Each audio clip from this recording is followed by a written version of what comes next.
everybody, welcome back to my YouTube channel. This is part 2 of my study routine and study tips and tricks. I hope that you learned something from the last YouTube video. If you did, great. I hope you used some of those, something from my routine, you know, but like I said, everybody's different. If it doesn't work for you, then that's okay.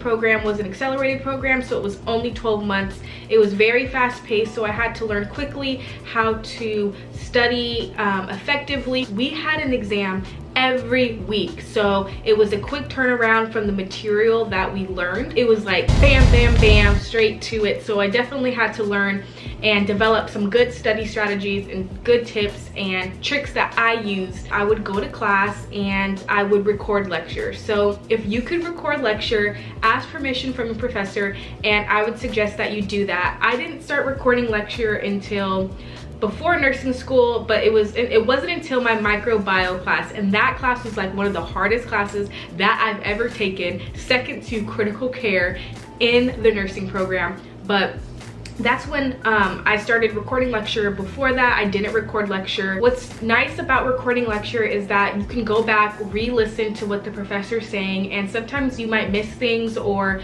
they might say it a specific way and you're like, oh, okay, that might be something that she's gonna test on, or that makes sense, or that's probably important. In class, when you're trying to take notes, sometimes it's hard to listen to every word the professor's saying and then while you're writing at the same time. So I would suggest that you record lectures. At least try it one time. If it works for you, cool. If it doesn't, then it doesn't, that might not be your thing. That might not be your thing. But that is okay. I would go to class and I would usually during lecture write out my notes or type out my notes. I was definitely a writer, but in nursing school I found myself kind of typing things out. For me, I just used my phone, my iPhone. I would use the voice memo app thing on the iPhone and just record lecture. After class, I would try and study a little bit, but our classes were like a couple hours long, and sometimes I was just so tired and I just could not retain any more information. And remember, in the last video, like I said, you have to be kind to yourself and be real with yourself. There is times where I'm like, I can't sit here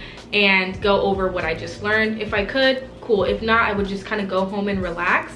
And that next day I would just get started studying because that test was coming up quickly, so I had to get going. I kind of talked to you on the last video. If you haven't watched it, please go back and watch my last video. I went over my study routine and kind of what I do and how I create a nice space to study in that helps me study effectively and feel comfortable and focused.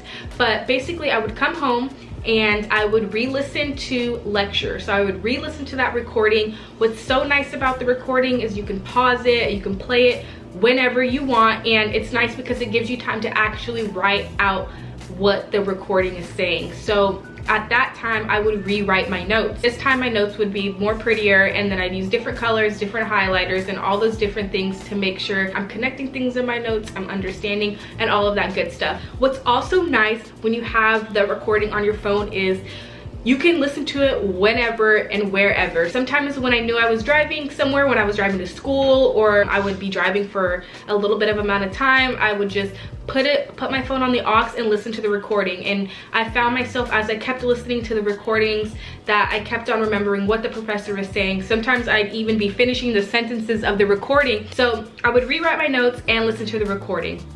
Next, I would use those notes and I would kind of, in a sense, memorize what I just kind of took notes on. I would go through my notes and kind of memorize the concepts and the health conditions.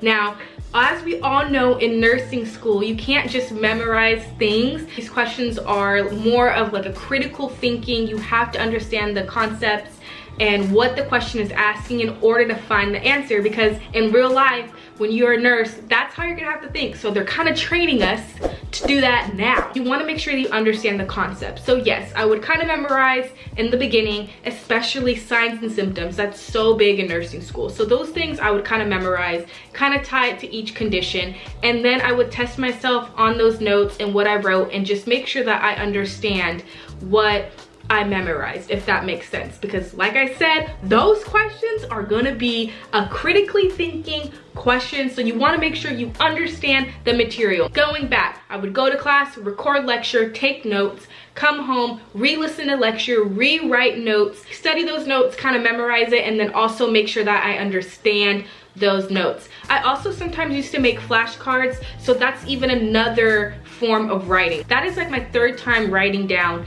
these notes. And I know it sounds really time consuming. To me, it's an effective way to study, and it helps me because when you're writing things down, you're kind of relearning things, and now you have them on flashcards and you can test yourself too.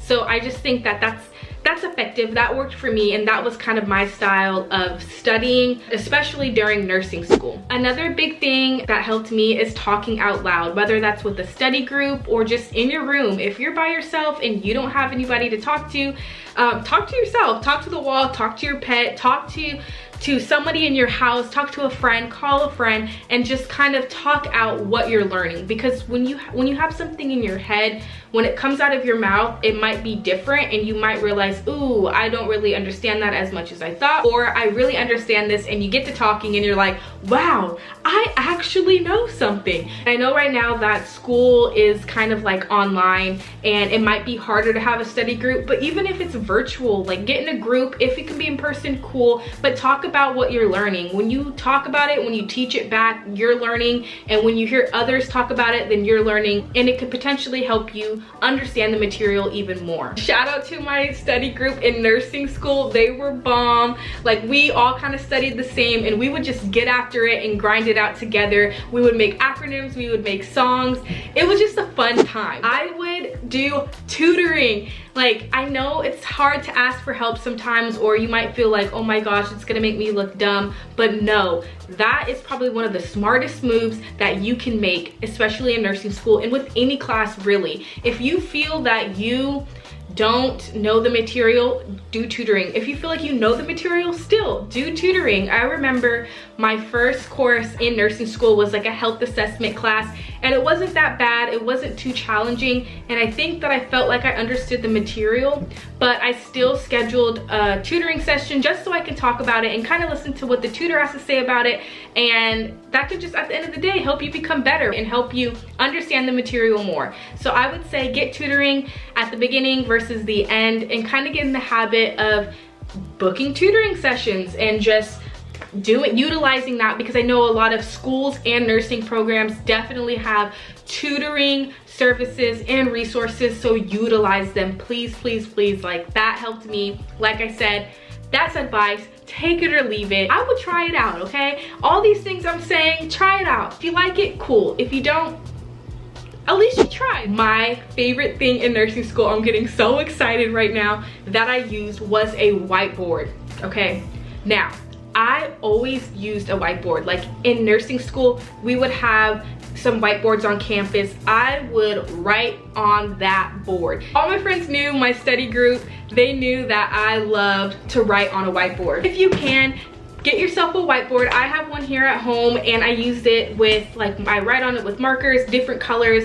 I'm able to write my acronyms on here. I'm able to write different health conditions, concepts, and then just erase, rewrite. And sometimes I'll write like a concept and then write everything I know about it. And it's just a good way to still study without having to waste paper. And I think it's just a really good investment. Like I said in the last video, I'm a visual learner, so writing things out really helps me. There's a couple golden questions that people ask in nursing school and just school in general. One of them is, how do you remember all of this information? How do you retain this information? For me, I always made acronyms. Like, that was so big for me. Like, especially for the signs and symptoms, I would make acronyms because you'd learn about so many health conditions, so many signs and symptoms. So I would make acronyms to help me remember things. Also too, I would even make songs, like make studying fun, and those kind of little songs would help me remember certain things. It's so funny because all my study friends knew that I was always gonna come with some type of acronym or like song or something to help them remember something. Like, they'd be like, Dom,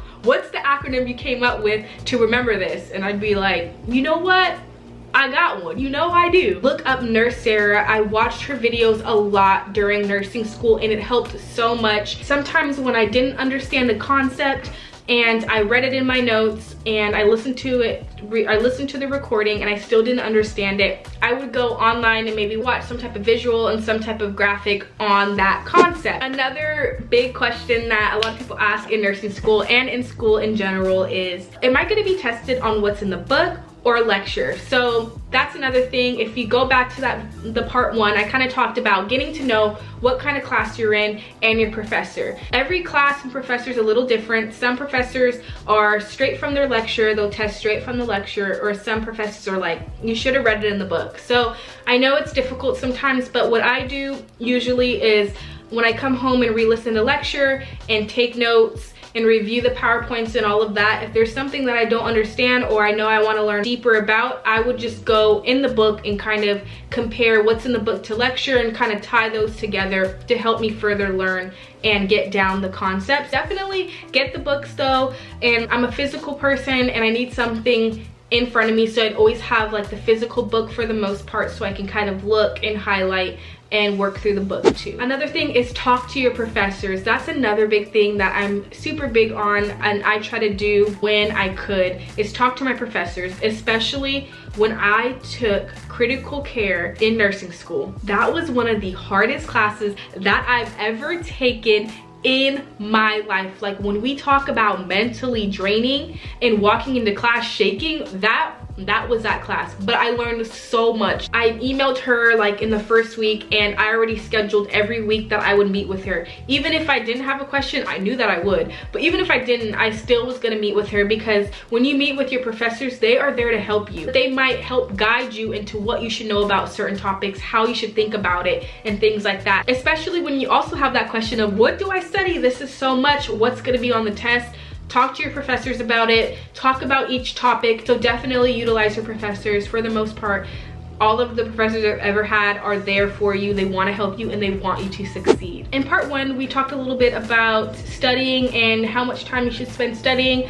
Like I said, be kind to yourself, set goals, try to study for a certain amount of time, but also take breaks. Everybody's different, but it's really important to take breaks while you're studying. In between, sometimes I would go on a walk, or I would go on my phone or watch a little bit of Netflix or get something to eat. But take a break, step away. That's basically kind of some more study tips and tricks and kind of what I did to get through nursing school. I just kind of had to learn myself and get my groove down and figure out what works for me, what doesn't work for me. And it might take some time. So once again, be kind to yourself and just work through it and figure out what works best for you. I hope you try one of these tips and tricks when it comes to studying. Please comment, like, turn on post notifications, and subscribe to my YouTube channel. So many more videos are gonna be coming to you. I'm so happy to see y'all, and I can't really see you, but only you guys can see me, so maybe that wasn't okay. Redo. All right, y'all, thank you for sharing this all right, y'all, thank you for sharing this space for me. Thank you all for sharing this space with me and having an opportunity to grow in your study routine and study tips. Stay tuned for more videos, and always remember, you are loved, you are enough, you are strong, and you are capable, and you got this. Thank you for watching part 2.